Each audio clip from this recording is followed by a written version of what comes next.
Chapter 27. The day of Mrs. Canby's operation had arrived.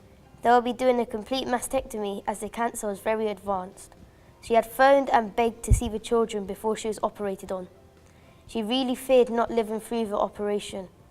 Mr. Canby managed to organise this around his work shifts, but he dreaded bringing all the children with him on the bus to the hospital. They were just too much to control. He dashed home from work to find Pinky struggling to get Abe ready. Pinky herself wasn't ready and she cried quietly. She wanted her mum to do her plaits. Mr. Canby could only shout and plead with her, and eventually they were at the hospital. Their mother was pale and sleepy when they finally arrived at her bedside. The kids were silent. They had never seen her in bed. She was always up before them and in bed after them. Pinky looked at her mother, looking so small and frail, and couldn't help but cry again, which started them all off. Not one of them had a handkerchief to blow their noses on, except for Pinky's dad, and he was the only one who didn't cry. Inside, though, his heart was breaking. His wife, his loyal wife, could be on the verge of leaving him. How would he cope? His mind was racing. The crying, wailing, sobbing, and sniffing not only stirred up Pinky's mum, but also the unwanted attention of the nursing staff. The staff nurse shooed the kids into the TV lounge, and she gave them each a small chocolate, which they all at first refused, until Pinky took charge and told the others they were allowed to have it. The visit was cut short as it was time for their mother to go into surgery. She wouldn't be out for several hours, so Mr. Canby took his distraught family home. Even Addie appreciated the seriousness of their mother's condition now, and in their small flat, his father laid out their prayer mats and they all bowed down to ask for their mum to be home safe and well. The following day, Mrs. Canby woke after her surgery, feeling confused and alone. Her last thought before she went to sleep had been about her village, and now she'd regained consciousness. Memories flooded back of a young, carefree girl she had once been. Thoughts she tried to forget, pushed forward and plagued her heart. She realised that, like her mother and her grandmother, she was married too young, always worked too hard, and never had time to enjoy life and her family. She finally understood that she had her entire youth taken away from her.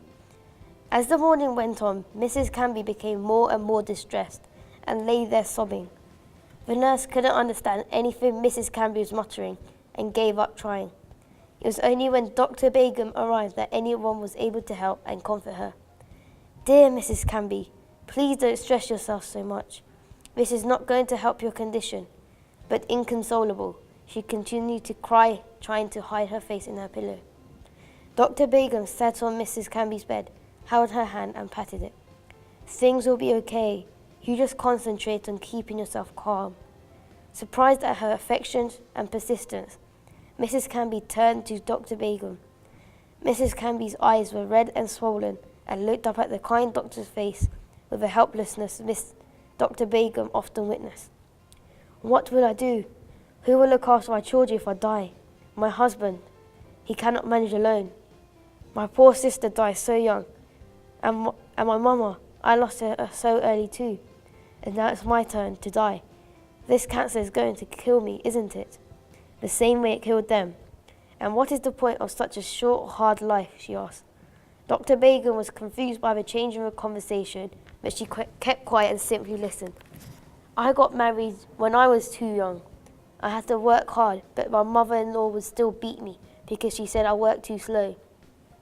But I'd grown up poor and had always done what I was told, without question, without thinking there could be another way. Now I've done the same to my own daughters. I'll never see Anna again, and I know she's beaten like I was. And Abby, poor Abby, she knew differently. She was happy.